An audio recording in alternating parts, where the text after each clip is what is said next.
Listo, buenas noches. Estamos empezando esta videoconferencia de hoy día. Disculpen los contratiempos, las demoras que hemos estado teniendo, pero queremos ya empezar con el programa de esta noche.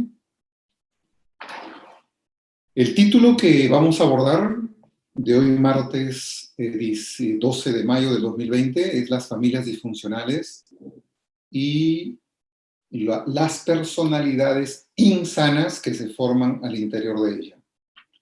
Ya este concepto o esta palabra de familias disfuncionales, esta palabra se entiende, creo que todos lo entienden, aunque no lo saben a profundidad. ¿Qué significa disfuncional? ¿A qué nos referimos cuando hablamos de familias disfuncionales? Sabemos que son familias que no funcionan, que no son buenas, que no son sanas, pero no sabemos por qué o cómo es que se explica, o qué parámetros hay para decir que una familia es sana y otra familia es insana o disfuncional.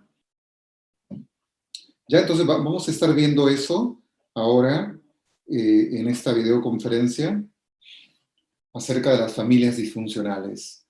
Los dos grandes parámetros que nosotros planteamos, o que Juan Luis Linares es el que plantea este esquema que a continuación voy a desarrollar,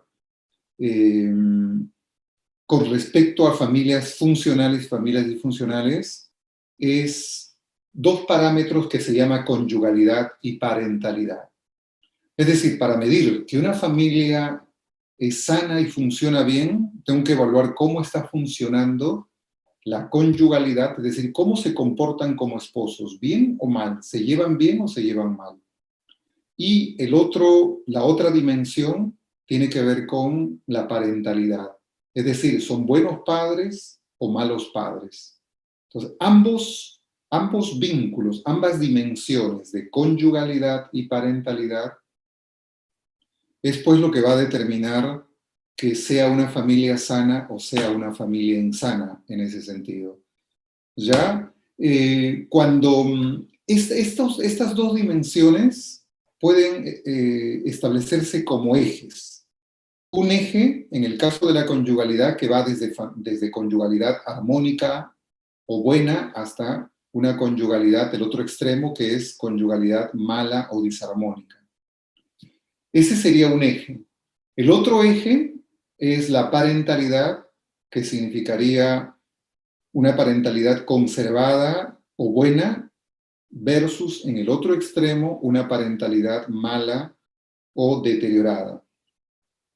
El cruce de ambos ejes de conyugalidad y parentalidad, desde lo bueno a lo malo, forman 4 territorios. Es una cruz, ¿no?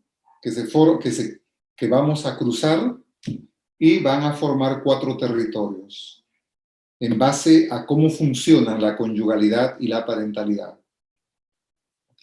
4 territorios que van a dar lugar o dar vida a 3 tipos de familias disfuncionales y a una sola familia funcional.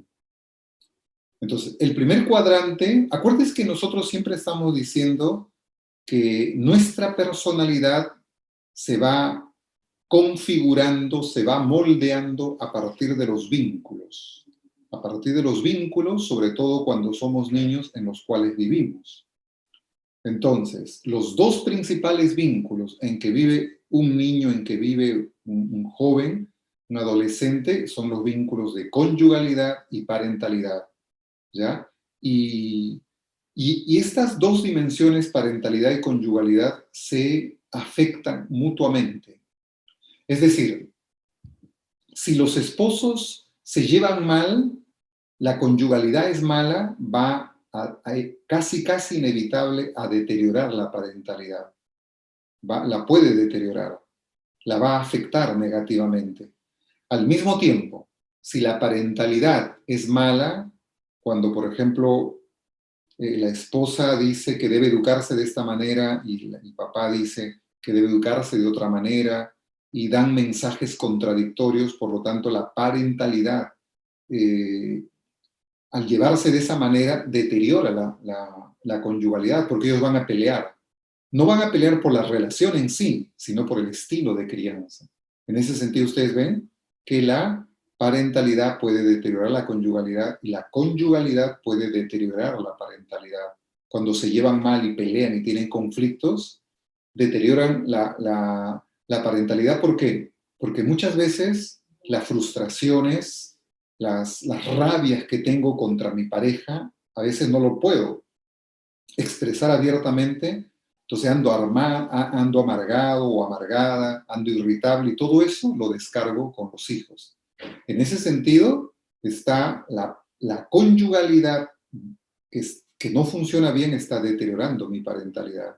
Peor todavía en los casos en que la pareja triangula a los hijos, involucra en sus conflictos a un hijo. Entonces va a deteriorar. Entonces ambos se van influenciando mutuamente y crean toda una atmósfera que es en la cual va a estar creciendo un niño, ¿no? Entonces, los 4 cuadrantes dan entonces vida a 4 tipos de familia. La primera le estamos llamando la familia deprivadora. Son 3 tipos de familias disfuncionales, entonces. Hemos quedado en hablar de hoy día de familias disfuncionales. Y son 3, los 3 tipos de familias funcionales principales. Uno se llama las familias deprivadoras. ¿Cómo se forma una familia deprivadora? Cuando la conyugalidad no funciona bien. Y cuando cuando la conyugalidad funciona bien. La familia deprivadora se forma en base a una conyugalidad que funciona relativamente bien, pero la parentalidad no funciona bien. La parentalidad está deteriorada. Entonces son buenos esposos, pero son malos padres. Aunque generalmente creen que están siendo buenos padres. Hay muchos padres que crían a sus hijos y ellos creen y piensan que los están criando de la mejor manera. Y pues no es así necesariamente. En las familias de deprivadoras es lo típico eso. Son padres que creen que están educando correctamente, pero se están vinculando insanamente, sobre todo a través de sobreexigencias, a través de rechazos con ausencias físicas, ausencias emocionales.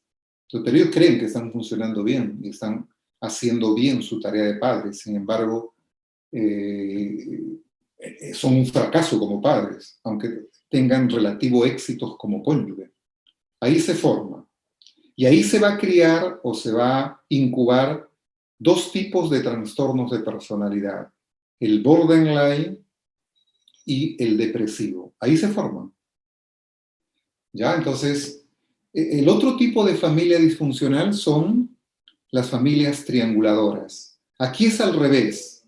Aquí es la conyugalidad la que está deteriorada, no funciona, y en cambio la parentalidad en un primer momento sí está conservada y está funcionando bien. Entonces, en esa atmósfera familiar donde son un fracaso como esposos y en un primer momento la parentalidad que ha estado funcionando bien se va a ir deteriorando de a poco hasta formar lo que se llama la familia trianguladora. ¿Por qué se llama familia trianguladora? Si la anterior familia se llama deprivadora porque no comunica afecto, no está transmitiendo amor, es como que lo está privando de amor, lo está limitando de amor, aunque él cree que lo está amando y le está dando amor. ¿A qué se le llama familia trianguladora? La conyugalidad debería ser una diada, es decir, de a 2. Entonces, cuando los esposos en sus conflictos, en el fragor de sus peleas, al no poderlas resolver, al tener una incapacidad de poder resolver sus conflictos, pues involucran a un tercero. En este caso, a uno de los hijos. A veces pueden ser a otro también y formar bandas, alianzas, pero generalmente involucran a uno, capturan a uno y lo meten en sus problemas. Esa es una manera de triangularlo. Entonces, como que lo invitan a que el hijo se ponga del lado de uno de ellos. Cuando, por ejemplo, la mamá se pelea con el papá y se va a dormir al cuarto del hijo, pero no le cuenta nada de sus problemas. Dice, no, yo respeto, yo no quiero meter a mi hijo en los problemas, ¿no? y me pongo, pero igual, me fui del cuarto del esposo, de los cónyuges, me duermo con él, un poco me pongo a llorar, y en ese sentido lo estoy triangulando sin darme cuenta.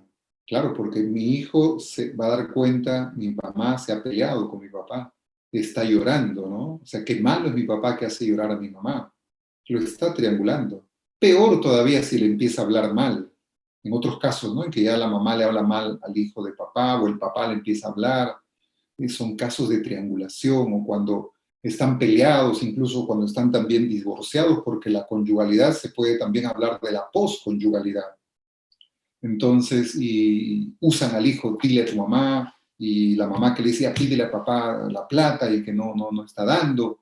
Eso es triangular a los hijos. Y eso está mal. Entonces, cuando sucede triangulación, se van a formar dos tipos de trastornos de personalidad que son la psicosis y la neurosis. ¿Ya?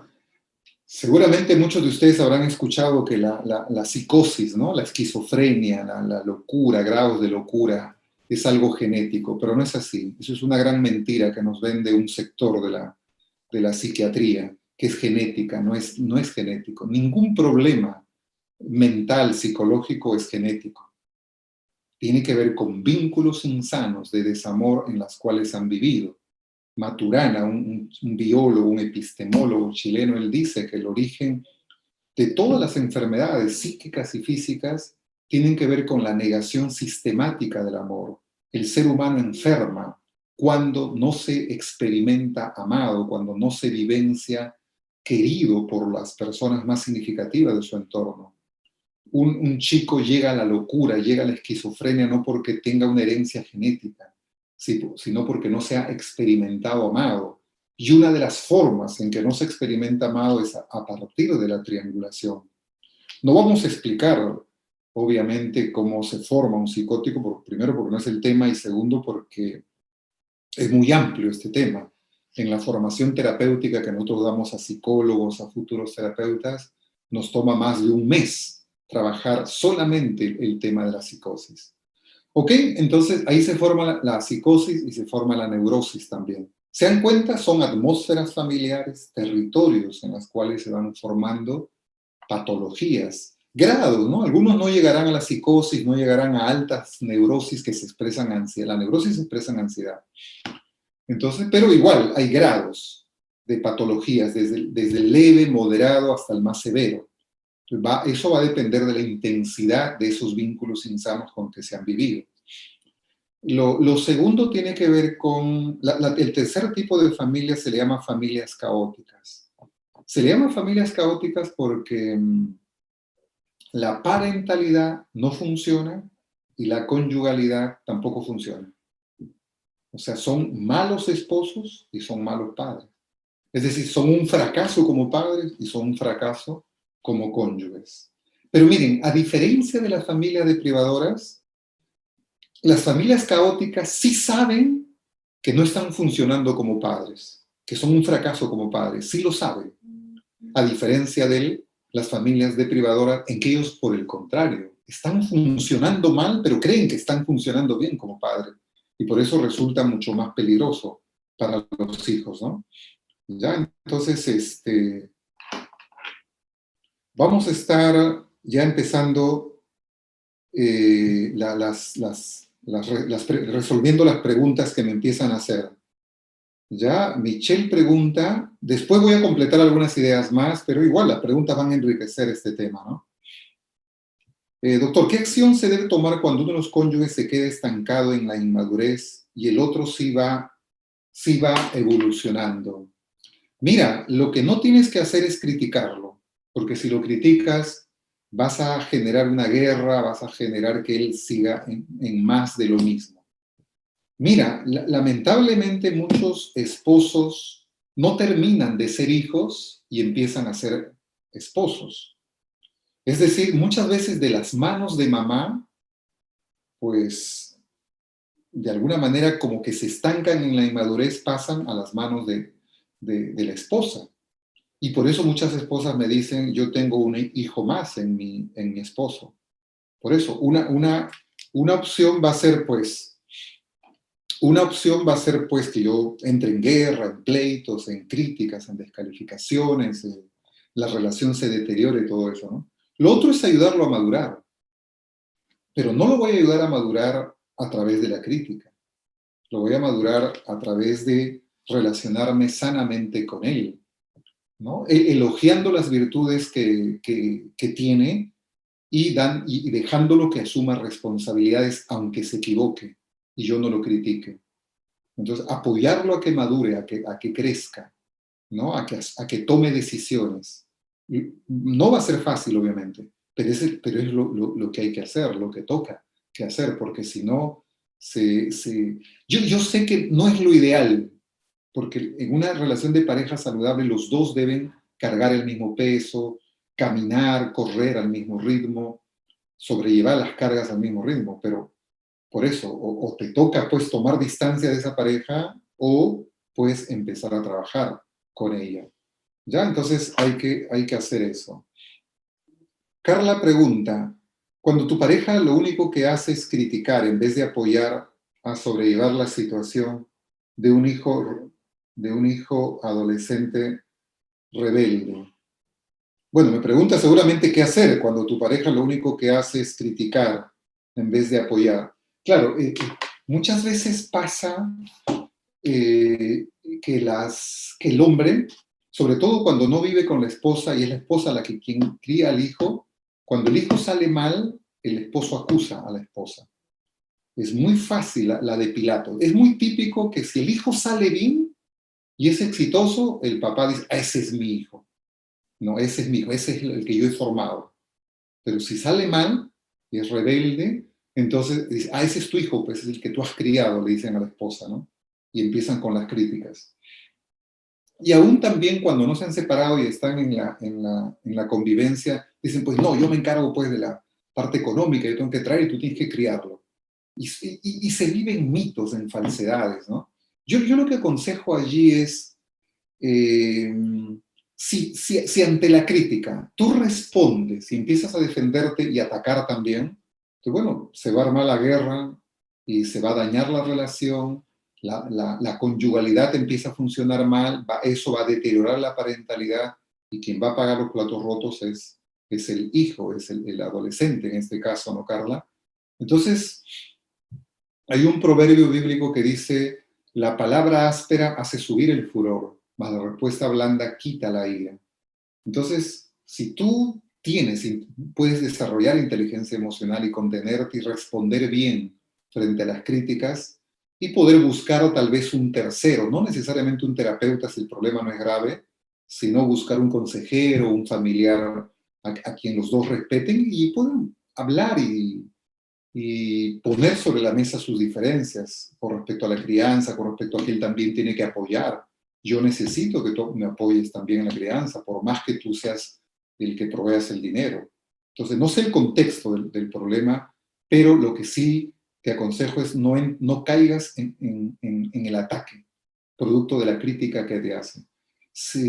Depende también, miren, la vida y la convivencia en pareja ha llegado a un punto en que también se ha deteriorado producto de rencores, de resentimientos, de heridas que se han hecho. Entonces hay que sanar eso, hay que limpiar eso, ¿no? La terapia del perdón que ya hemos hablado es un buen instrumento terapéutico y a veces hay que hacerlo entre nosotros, pero a veces hay que pedir la ayuda, ¿no? Consuelo dice, ¿cómo protejo mi identidad?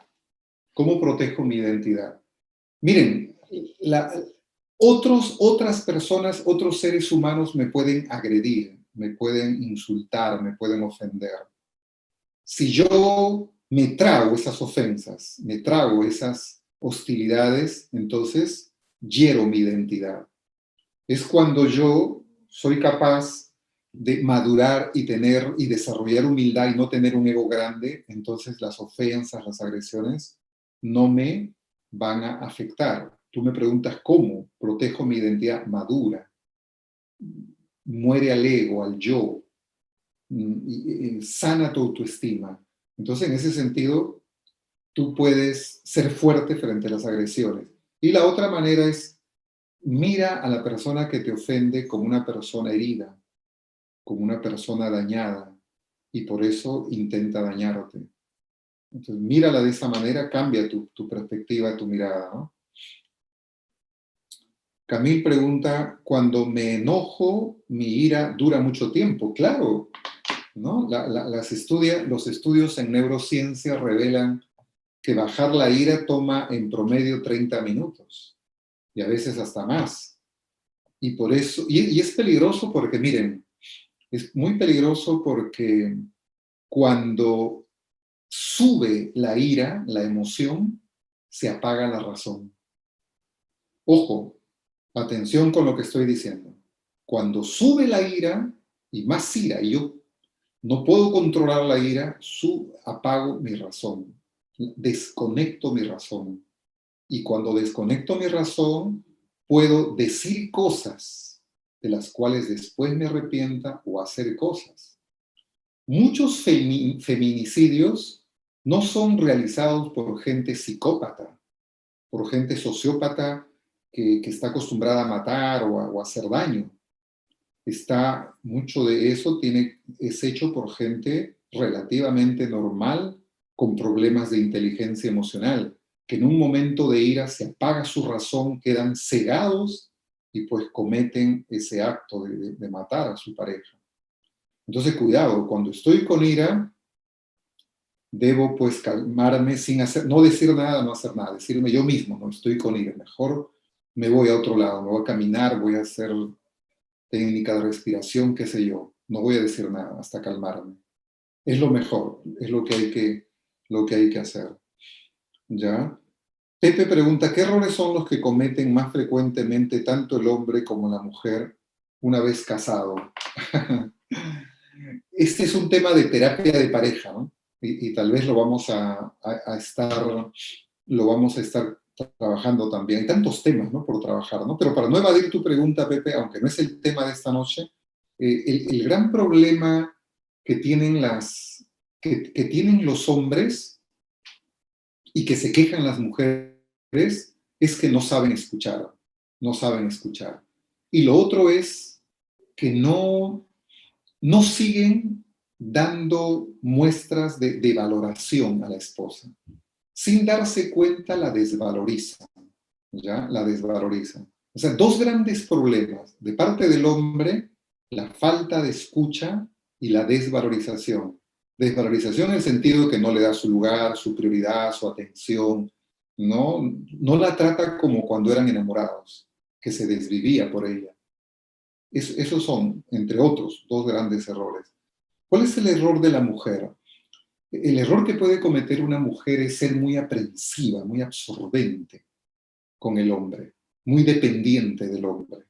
Y lo segundo, en la que cae la mujer producto justamente de la conducta del hombre de desvalorizarla, es la crítica.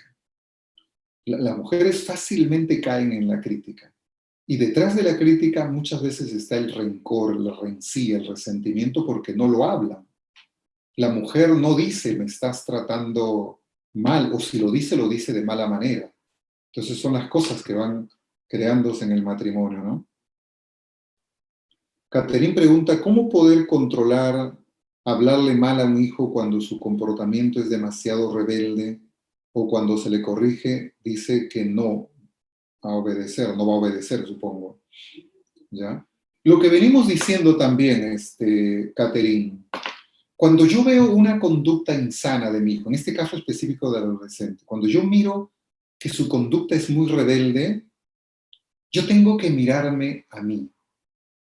No solamente tengo que quedarme pegado mirando la conducta rebelde de él, tengo que mirar la autoridad que yo estoy ejerciendo, porque de repente mucho de esa conducta rebelde la estoy produciendo yo con el ejercicio de una autoridad distorsionada. Es decir, yo no estoy vinculándome bien con él y por eso estoy provocando que él sea rebelde. La rebeldía puede tener diversas causas, pero la más común es esa. Es una atmósfera familiar adversa, negativa, insana, lo que va a producir pues que el chico entre en rebeldía. Quizás ustedes como mamá, papá son buenos y lo tratan bien, pero si la conyugalidad es mala, él puede entrar en rebeldía. Ahora, puede que ustedes lo estén tratando mal también a él, y eso va a generar más rebeldía. Durante la adolescencia los hijos son muy provocadores, muy transgresores. En la adolescencia los hijos nos dan un y mil motivos para criticarlo. Y cuando nosotros los criticamos, pues ellos se vuelven más rebeldes. Porque ya decía el literato alemán Goethe, trata a una persona como lo que es y será peor de lo que es. Pero si le empiezas a tratar como lo que debe de ser, será mejor de lo que es. Si tú lo tratas a tu hijo como un rebelde, será más rebelde. Si lo empiezas a tratar como un hijo obediente, responsable, empezará poco a poco pues a comportarse en esa línea, ¿no? El tema de la adolescencia también es todo un gran tema. Hemos hecho un taller, bueno, fue un taller más privado, ¿no? Acerca de cómo las 7 claves para lidiar con la rebeldía adolescente. Pero vamos a hacer un programa tal vez sobre eso, ¿ya? Sobre la adolescencia. Ok, espero más preguntas. Mientras van llegando ellas, déjeme terminar con el cuadro de las 3 familias disfuncionales. Ya está la familia deprivadora, donde la conyugalidad funciona relativamente bien, pero la parentalidad funciona mal.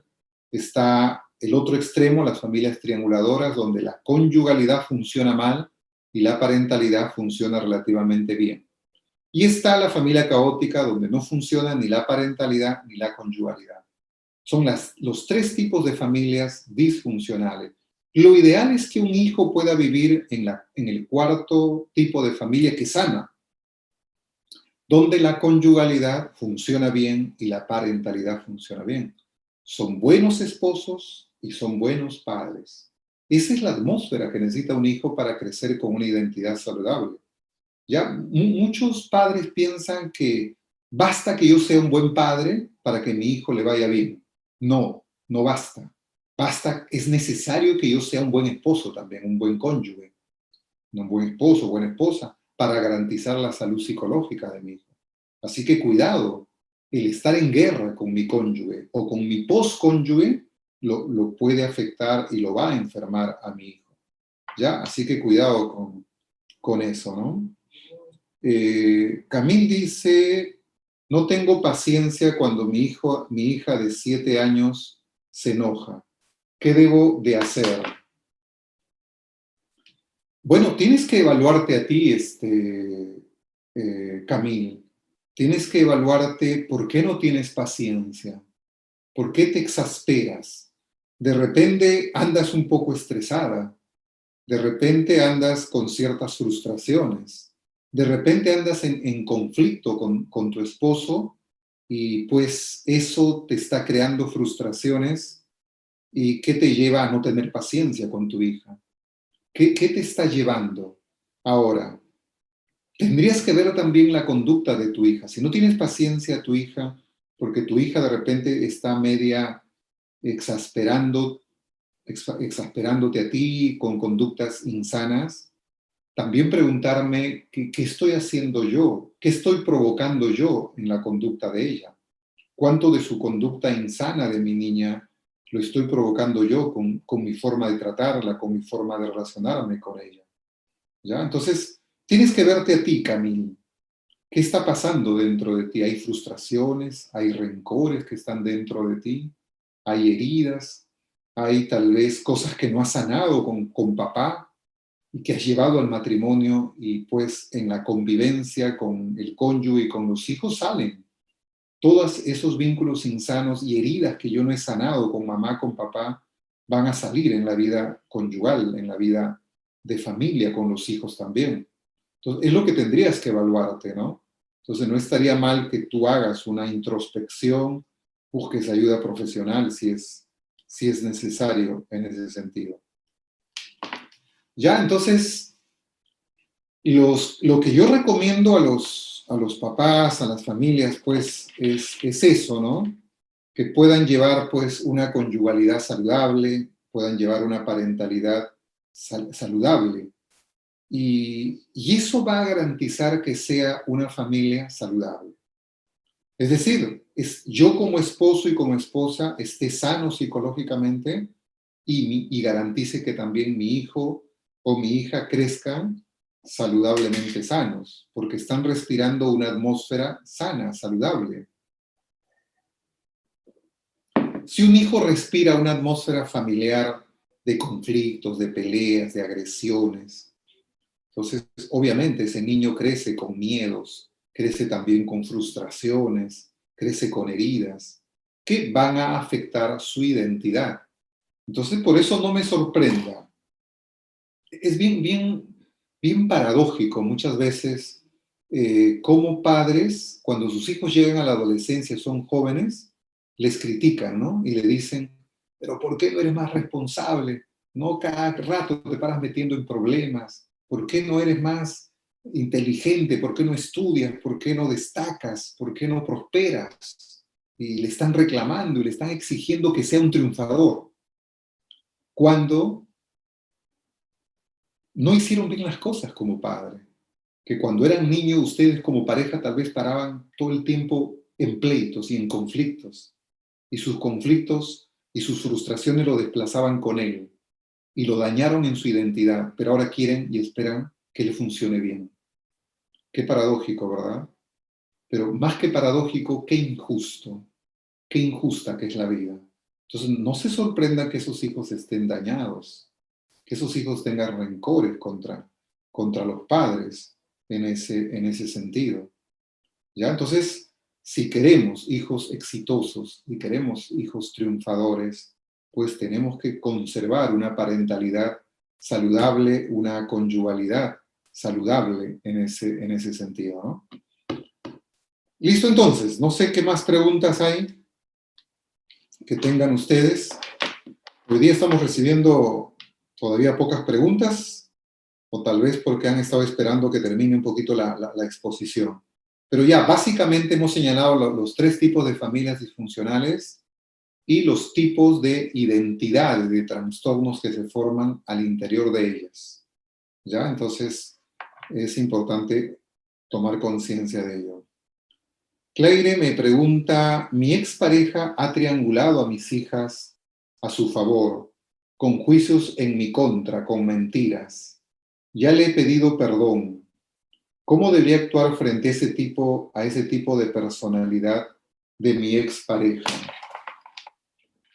Miren, yo aconsejo que cuando la posconyugalidad anda mal, cuando anda mal la posconyugalidad, es importante que vayan a un terapeuta que los ayude a cómo convivir y llevar adelante gestionar la crianza de los hijos, posconyugalidad. Entonces, si tú le has pedido perdón y tú ya le has hablado y él sigue en lo mismo, entonces están dañando a los hijos, están dañando a las hijas. Y mira, lo que yo puedo creer aquí es que él puede tener todavía mucho resentimiento contigo. Ahora, tú dices que le has pedido perdón y el problema pasa que a veces pedimos perdón, pero no pedimos perdón de la forma correcta. Y al final termina no siendo un perdón, aunque yo crea que lo he pedido. De muchas parejas y muchas personas no saben pedirse perdón y en ese sentido, pues mantienen el rencor, la rencilla. Entonces yo no sé por qué él te tiene rencor. Pueden haber muchos motivos. A veces, no necesariamente que tú hayas hecho todo mal. A veces, pues, un esposo o un excónyuge puede tener rencor a una pareja que le terminó porque se portó mal él, pero igual en su ego él le tiene rencor porque le ha terminado. Se pueden haber diversas causas, pero ahí no está funcionando bien eso, ¿no? O sea, la salud psicológica de los hijos, por la salud de ellos, ustedes tienen que arreglarse en un mínimo nivel por lo menos. Porque si no se está dando un poco acá lo que también en psicología se llama el síndrome de alienación parental. Es cuando yo pongo mensajes en la cabeza de un hijo o de mis hijos indisponiéndolo contra el otro padre. Eso es un síndrome de alienación parental que hasta jurídicamente está penado. Eso está hasta jurídicamente penado, ¿no? Ok. Erika pregunta, buenas noches, en mi caso soy madre soltera, ¿cómo le brindo a mi hijo el ejemplo de pareja? Más que el ejemplo de pareja, tal vez el ejemplo o el modelo de masculinidad allí, el modelo de masculinidad. Es importante, es importante, bueno, el ecosistema es generoso, en el sentido de que cuando no está el padre biológico presente, como que suple eso de una u otra manera, que puede ser, por ejemplo, el abuelo, el tío. Suplen, aparecen allí y de alguna manera cumplen ese rol. Aunque a veces no lo cumplen a cabalidad, porque o no lo saben hacer o pues el hijo no engancha con eso, ¿no? Pero mira, Erika, yo lo que te diría que es importante en ese sentido es qué historia tiene tu hijo con respecto a su papá. Eso es bien importante. ¿Qué historia tiene con respecto a su papá? ¿Eres madre soltera? ¿Él tiene relación con el papá? ¿Qué sabe de papá? ¿Qué historia tiene en su cabecita? ¿Qué narrativa tiene con respecto a su papá? Anoche atendía una consulta, ¿no? De una niña de 7 años que su papá está completamente desaparecido. Entonces, y en el colegio le habían pedido que a la niña de 7 años, me parece, haga el árbol genealógico y tenga que poner a su papá, a sus abuelos, y esta niña es criada por sus abuelos. Entonces, ¿y qué pone? Dicen, ¿no? Entonces la abuela, que es la que hace la consulta, no sabe qué hacer. Entonces, y cuando yo le hago la pregunta esa, ¿no? ¿Qué historia tiene de papá? No supo mucho decirme, ¿no?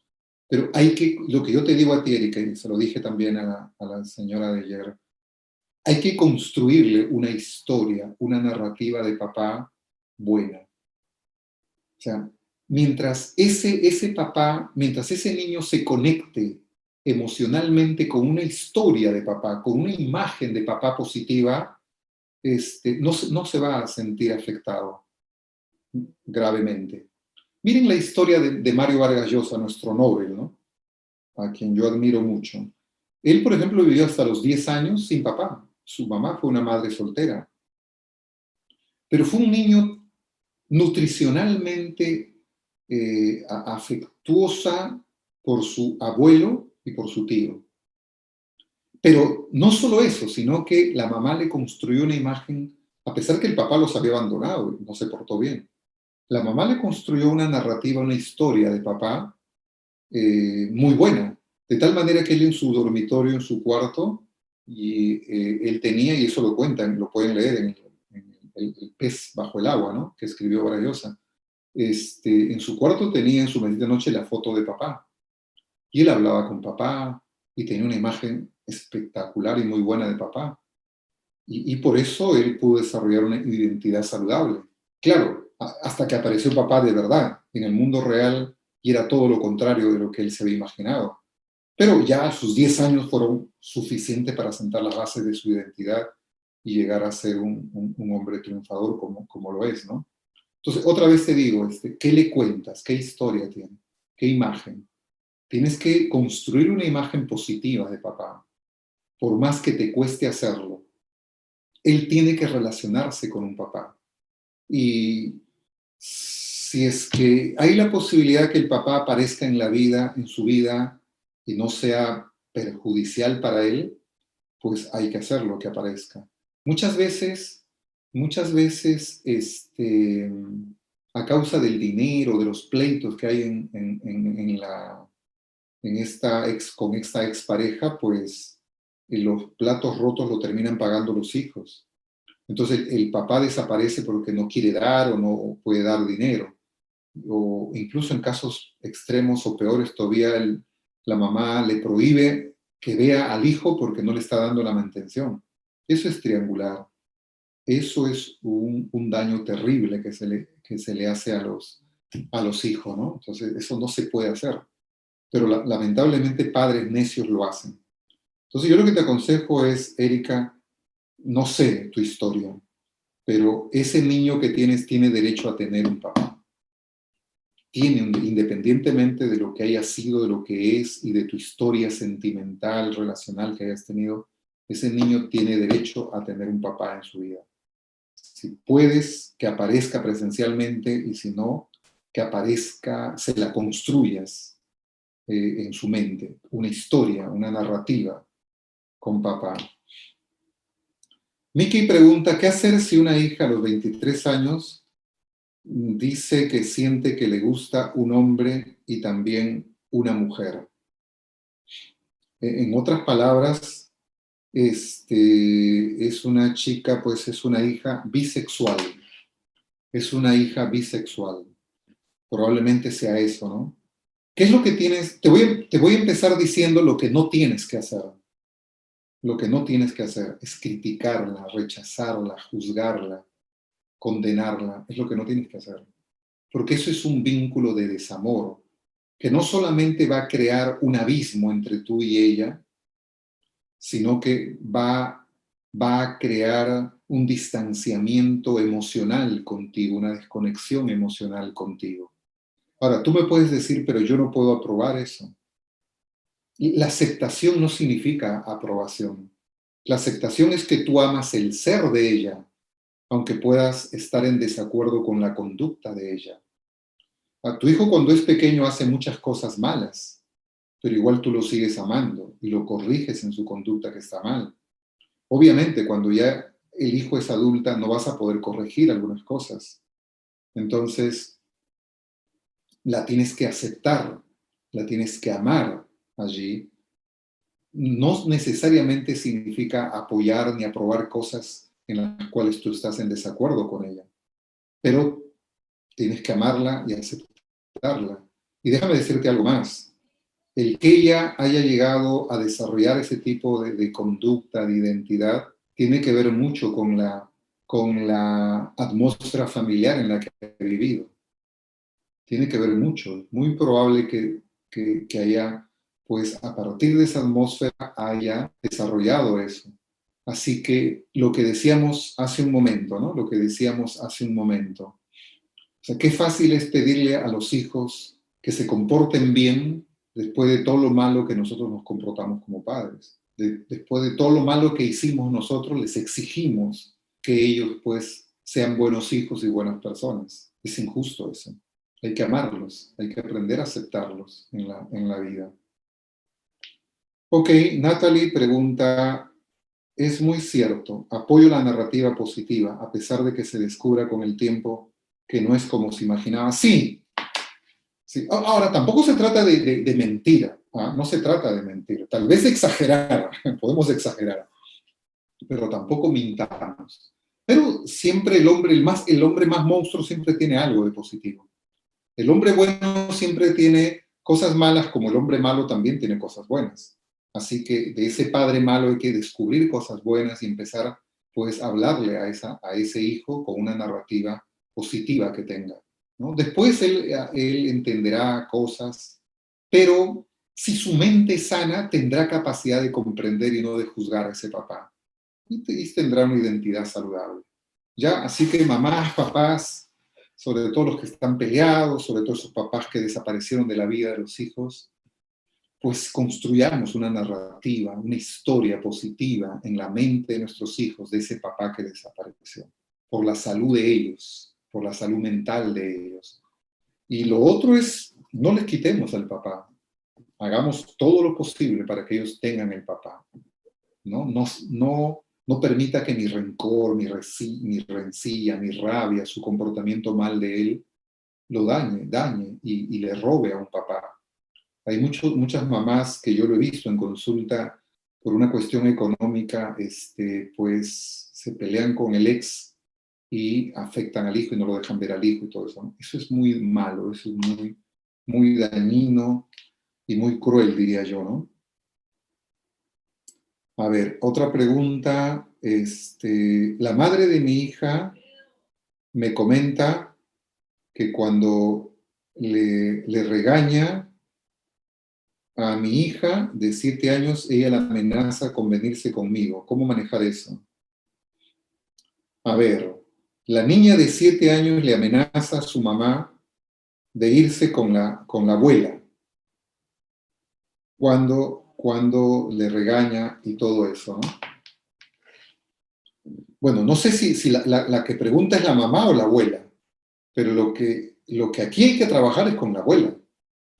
Entonces, con la abuela, hay que decirle a la abuela que cuando la niña diga eso, pues no te puedes venir a mí cuando te has peleado con tu mamá. Tú tienes que venir a mí cada vez que tú estás bien con tu mamá. Hay que enseñarle eso a la niña. Y lo otro es que a los 7 años, pues tampoco la niña puede decir muchas cosas. Y simplemente tú, como mamá y que tienes la autoridad y que es un gobierno autocrático a esa edad, no autoritario, pero autocrático, le dices, hija, tú tienes que obedecerme y tú querrás irte donde la abuela, pues no vas a poder ir. Así que haz tu berrinche, todo eso. Yo te amo mucho, pero la disciplina es esta. Punto, sin perder los papeles. ¿Ya? Creo que es el esposo el que pregunta eso, dice, ¿no? Ah, ya. Algo así como que puede ser como que los esposos, bueno, ya están separados, la madre vive con la hija y niña y el esposo pregunta si la hija le amenaza a la mamá para venirse con él porque la mamá la regaña. Sí, esto es muy típico, aunque esto se da más durante la adolescencia, ¿no? En que los hijos se vuelven rebeldes y si la mamá lo corrige, pues ella o el hijo o la hija dice, no, entonces yo quiero vivir con mi papá, pues tú eres mala y que me tratas y todo eso, ¿no? Eso demanda otra vez que papá y mamá estén de acuerdo, gestionen la crianza de sus hijos desde una visión uniparental, no de una doble parentalidad, no estén divididos, ¿ya? Entonces, y ahí el padre tiene que decir, hija, tú no te puedes venir cuando te has peleado con mamá, ni desobedeciendo a mamá, no. Si tu mamá te dijo eso, mamá te está corrigiendo, tienes que obedecer a mamá. Tú vas a venir a estar conmigo cuando estés bien con tu mamá. Punto. Esa es la manera de corregir eso. Camil pregunta, ¿cómo sanar la relación con mi papá que me corregía de manera muy violenta en la adolescencia y además me hizo tocamientos indebidos? Yo no me dejaba, pero hasta ahora le tengo rabia. Tengo 43. Yo creo, Camil, que tienes que buscar una ayuda terapéutica, porque ya no es solamente un tema de maltrato psicológico, ha habido un abuso acá, un abuso sexual y tu rabia es una herida. Y seguramente tú tienes una personalidad con cierta disfuncionalidad, algo no funciona bien en ti y tú lo sabes seguramente con respecto a algunos síntomas. Busca una ayuda terapéutica, tienes que sanar eso. La meta es que tú tienes que sanar tu vínculo con tu papá, por más monstruo que haya sido tu papá. Ahora, eso no es fácil, y menos hacerlo por ti misma. Algunos lo hacen, hay casos excepcionales que lo hacen, pero muchas veces se requiere la ayuda terapéutica. La meta es que tienes que sanar tu vínculo con tu papá. Y para sanar tu vínculo con tu papá, tienes que cambiar tu narrativa con respecto a lo que te has contado, con respecto a lo que él te hizo a ti, al maltrato de pegarte, de corregirte de mala manera y encima a los tocamientos. ¿Ya? Entonces, es eso. Pero ten la meta de que tienes que sanar, de que tienes que llegarlo a perdonar, a reconciliar, a sanar ese vínculo en la vida por tu propio bien. Supongo que eres casada, por el vínculo conyugal, por los hijos que tienes también. Cuando yo como persona estoy contaminado, estoy herido, sin darme cuenta voy a herir a las personas más cercanas a mí, a las personas que viven conmigo. Mickey pregunta, para que una hija sea bisexual, ¿en qué nos equivocamos como padres? ¿Dónde se generó esa conducta? Mira, la bisexualidad, la homosexualidad tiene eh, multiplicidad de orígenes. Pueden haber diversas causas. La más común es, obviamente, tiene que ver con con una falla en la identificación de masculinidad o feminidad que tienen los hijos con respecto a los padres, ¿no? Pero mira, Mickey, yo te diría, lo central, para no evadir la pregunta, lo central es que ella probablemente no recogió una buena imagen masculina o femenina. En algún momento se bloqueó eso por los comportamientos que como padres, como esposo hayamos hecho. Pero en verdad ya no es tan importante ahora. ¿Qué hice mal yo? Porque eso lo único que va a generar en mí es culpa. Y el tema no pasa por culpabilizarme ahora. El tema pasa por responsabilizarme. La culpa me lleva al pasado. La responsabilidad me lleva al presente y al futuro. Es decir, en la responsabilidad yo tengo que pensar, ¿qué hago ahora? Ya no importa lo que hice. Ahora importa qué voy a hacer para poder ayudar a esa hija. Y en ese sentido hay que hacer lo que ya te mencioné hace un momento. Hay que brindarle aceptación, amor, nada de juicio, nada de críticas. Entonces, eso puede ayudar mucho en sanar, en corregir muchas cosas en la vida de ella. Jack pregunta, ¿sugerencias para corregir a un adolescente y poner reglas sin criticar y haciéndose respetar, siendo padres separados y con malos tratos? Complicado y muy amplia esta pregunta, ¿no? Miren, yo he escrito 2 libros en la cual está de manera amplia la respuesta a esta pregunta, Jack. Un libro se llama Las 7 claves para combatir la rebeldía adolescente, ¿no? A ver, la voy a mostrar porque lo tengo por acá. Estos libros.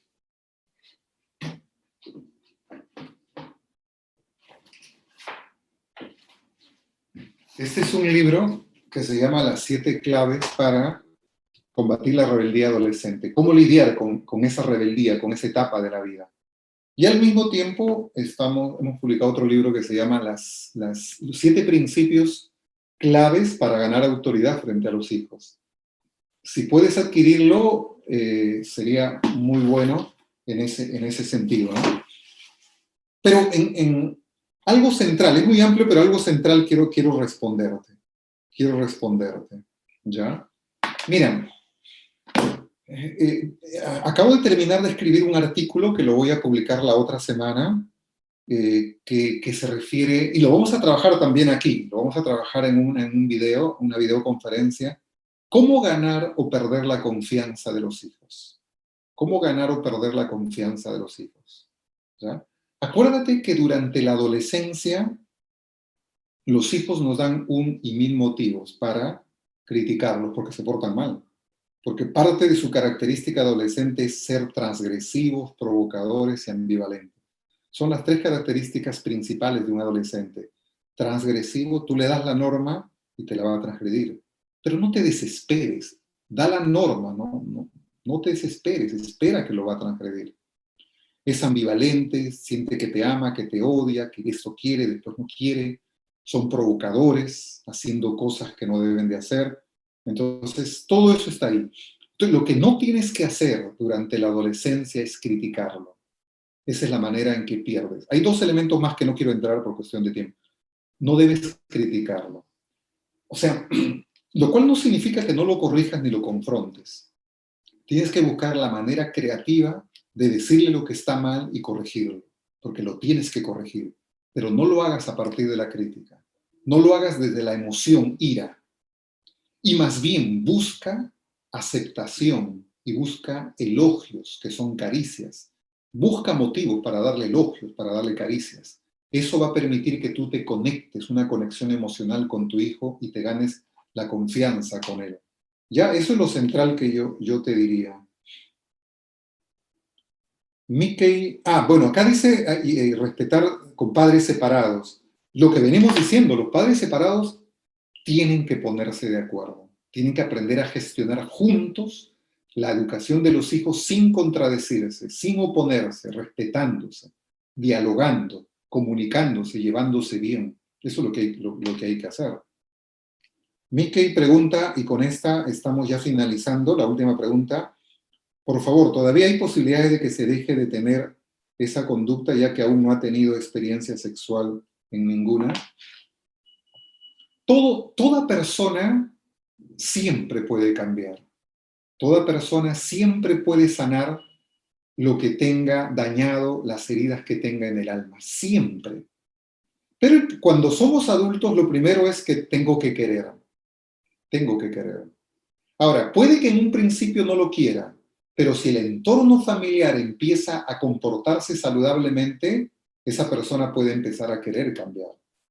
Pero si vive en una atmósfera que todo el tiempo la critican, obviamente están alimentando más para que no cambie, para no querer cambiar. Así que se puede cambiar. Nosotros siempre tenemos, y lo estamos repitiendo constantemente la frase, el desamor enferma. Si una hija llegó a una conducta insana, a una identidad insana, es porque vivió en el desamor. Pero se puede sanar porque el amor sana. El desamor enferma, el amor sana. Si empieza a vivir en los vínculos sanos del amor, entonces va a sanar esa chica, ese chico, va a sanar, créelo. El amor es profundamente terapéutico.